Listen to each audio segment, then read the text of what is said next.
Sometimes it seems like time stands still in a place you've grown up in an area that you never knew existed. This place only came to light after meeting up with a long time friend back when kiteboarding first started, over 25 years ago, where an instant friendship grew between Ryan and Kenny, whom you'll shortly meet.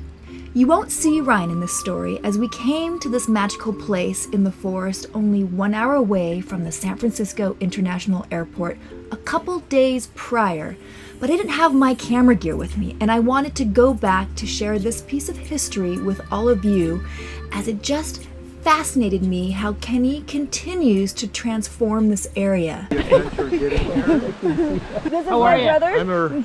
I'm her younger brother. Younger Norbert. brother? Yeah, I can tell. Good to have you back. Good to have you back. It's been so long. Yeah. You should go. And first, we're going to start with the pool. We basically took an existing pool and we figured, well, let's do something different with it. Why don't I just go down into the pool instead of going on top of it? So it still has all the kind of the history, but it actually has a coolness factor. So what I did is I built a steel floor in. See the steel? This actual steel is used to make parking garages. And then this is all teak. And then here, all these old cranks and wheels actually operate. And these are all from 1938. And it opens the ceiling up so you can see up in the roof. It springs that. And then over here, these actually, if you notice down the line here, as I do this, it opens the wall up. And this is all original glass from 1938. And then the original diving board that I flipped over, and this is the old sisal rug from 1930s. I put a winch system on it. So now the cool thing is that when we want to watch a movie, I just pull this thing all the way over to the end. Now I can lower it or raise it. I can pull down the movie screen. The projector hangs from here, and we watch movies in here at night. And then go over here to the fireplace. So these bricks right here were all brought in by basically horse. The train would come down the coast from San Francisco, and it would stop at a place called Tenitas Creek. And then from Tenitas Creek, they got on basically on a kind of like a wagon. So we're talking, I don't know how many tons of bricks we have here. And these are called clinker bricks. So you see there's like these little blowouts and little imperfections. I guess they're actually in style now. So this whole thing was built back 1912. And then if you notice, it's newer at the top. That actually fell over in the Loma Prieta earthquake. The top fell off and you had to rebuild it. Well, here, I just got a stack of wood that I took and I milled myself out of a log.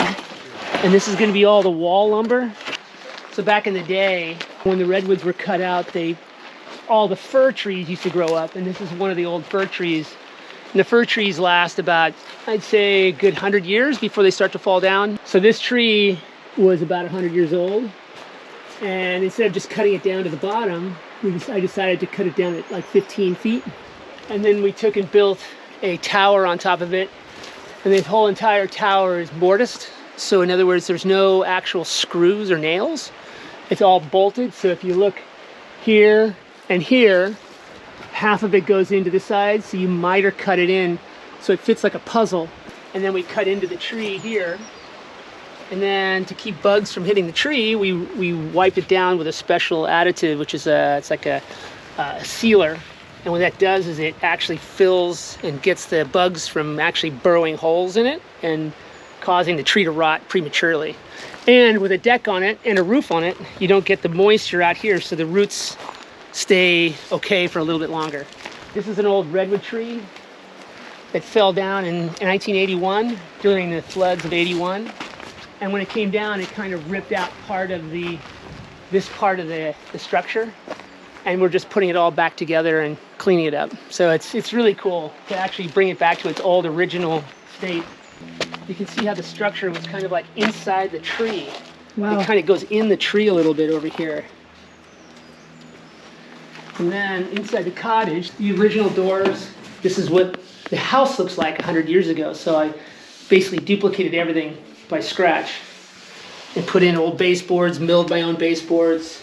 This floor is just all, if you look real close, if you look here, these are 2-inch by 2-inch square blocks, all put together like a butcher block. This is regular plywood, and it's basically a 2-inch thick piece of plywood and then cut into 2-inch blocks. So it's 12 feet long by 2 inches by 2 inches. And we just put them all together, and now I'm just gonna sand it down, finish it, and then it'll be done.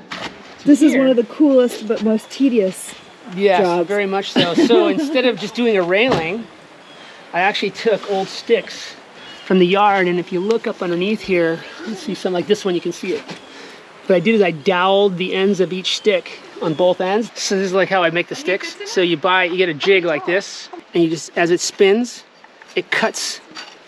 You see how it starts shaving it off? Yeah. You can see how it shaves here. It's like a big pencil sharpener.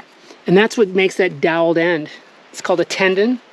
And you just keep doing that and just keep screwing down like this. This one's a little bit more countersunk, so you can't really see it as much. And it's also tighter, so it doesn't get as much moisture. But if you notice here, you have to cut these out. So none of these are actually screwed in, they're just pressure fit. So they're all pressure fit into the thing, and I made it into a cassette, and then you just put the cassette in place. And it took a long time, but it was, when you see it, you just kind of like, wow, this is cool. It makes it even more and more like an authentic treehouse. Yeah, this is all mortised. So again, all you see is, you see a couple bolts. Bolts holding the pieces together. So there's no nails? No nails. No nails, no screws, just bolts. All of this stuff is bolted in. See this side? Yep. So half of this is going in on this side. So you can go from one side to the other, and you can see how it's called mortise. So again, it's like a Lincoln log set where it all fits together like pieces. Instead of just cutting the tree down, make something kind of cool out of it, right? For those of you watching, if you have any other questions for Kenny and what he's doing and how he's building something, feel free to comment below. See if we can get some answers for you. Now we're on to the main house, and this is what it looks like now. And 12 years ago when they bought the property, and... This is what it looked like 1912? This floor had not been touched in 100 years. We actually sanded the floors all down, and turns out there was no bugs other than just a couple places. You have these powder post beetles, and they burrow little holes. Found there was no actual trails of it, so we did is we filled it, sanded it, and we haven't had any come back since. This was kind of cool because this was actually the bedroom, and instead of having it as a bedroom, we figured, well, let's just make it into a bathroom. And this was the original blue color that was in the house. And then in here, it all matches the era, his Carrara marble, from back in 1912. And then these original old 1915, 1910 light switches. So in here, in the old days, you bake bread. So what you did is you put the flour in here, and then this actually rolls out like that. Wow. And now you can bake your bread. Then you have this as a flour sifter. Wow. And then this one actually runs it through this little hole down here, so you can actually measure out your own stuff. Took this wall out, redid the wall, and this is a doorway, because the only heat in here was actually a wood-burning kitchen stove right here in the corner. Plumbed in a full commercial espresso machine, so it all goes away, out of the way. You can pull it out when you want to use it. You know, it is tough to live in the sticks in the middle of nowhere. You gotta have your creature comforts. That is just the pantry, which was the original bathroom. The actual pantry used to be over there. So you look out here, this tree was actually hitting the pantry. The pantry used to come out to here, and this tree was crushing it. And then when it crushed it, the water was leaking in, and it leaked into the floors. And this tree is probably about 900 years old, maybe more. The base of it, Massive. probably 7 feet, 8 feet. Look how high it goes. Yep. It is about 220, 230 feet high. When we got the house, we got it in 2010, and it was back during the foreclosure days. The people that we knew that owned it were losing it to foreclosure. A shame, because the people that were here were such great people, and they got stuck in this whole mess. And this was actually a screen porch. And then the ceiling was starting to collapse in because a tree hit it, a tree branch hit it and knocked a hole in it, and it had a post holding the roof up. So we actually redid this with these huge engineered trusses. Here's one of the bathrooms. It was the tub that was actually painted by the former owner back in the 70s. And then here is one of the suites. So this one obviously looks out at the whole yard. These are original windows, which I need to remove and redo them. They just took the frame and they just nailed it to the outside. They don't. There's nothing really holding this whole thing in. Wow. So you have to actually build it up and make it structural. Yeah, it's been a project, right? So this is the only real source of heat. It used to be a fireplace. The problem with fireplaces is they draw cold air in from outside. This one is actually two fireplaces. There's an inside one and an outside one. And what happens is it draws air in from the outside, from right here, goes between the two boxes, and comes out here. So if you feel the heat here is about 150 degrees, 180 degrees. All you do is you load it inside like this, and then you can adjust the fan here. And then you just open the vent up inside, and you can see it doesn't take much to keep it warm. Inside of here it has another heating tubes, so all the smoke goes through these tubes and it re-burns it.